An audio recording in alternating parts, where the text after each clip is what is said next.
ఎంత బోగస్ మాటలు చెప్తుంటాడు. ఆ రోజు గోల్డెన్ జూబ్లీ ఉత్సవాలకు భారత రాష్ట్రపతిని తోలుకొని స్వయంగా కేసీఆర్ గారు ఉస్మానియా యూనివర్సిటీకి పోయింది కదా.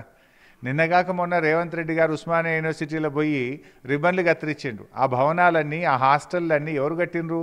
బీఆర్ఎస్ హయాంలో సబితా ఇంద్రారెడ్డి గారు అవి డబ్బులు కేసీఆర్ గారు మంజూరు చేస్తే వారు ఫౌండేషన్ వేసి వారు దగ్గరుండి కట్టించిన భవనాలకు రేవంత్ రెడ్డి గారు పోయి రిబ్బన్లు కత్తిరిస్తూ ఉన్నాడు.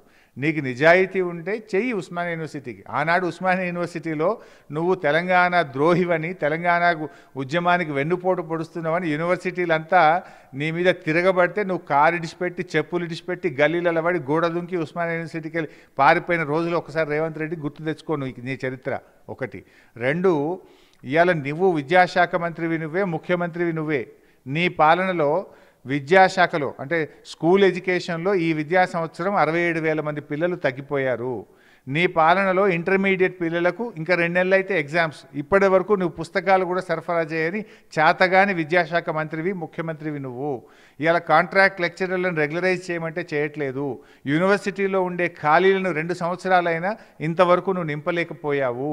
ఇవాళ ఆ ఉస్మానియా యూనివర్సిటీ విద్యార్థుల తరఫున నేను అడుగుతా ఉన్నా, నువ్వు మొదటి ఏడాదిలో ఇస్తానన్న 2 లక్షల ఉద్యోగాలు ఎప్పట్లోగా ఇస్తావో చెప్పు.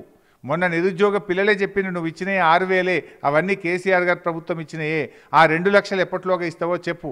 జాబ్ క్యాలెండర్ని ఎప్పట్లోగా అమలు చేస్తావో చెప్పు. నిరుద్యోగ భృతి ఎప్పట్లోగా ఇస్తావో చెప్పు. నువ్వు అసలు నీ పాలనలో వచ్చింది ఏమన్నా ఉంటే చెప్పు కొత్తగా.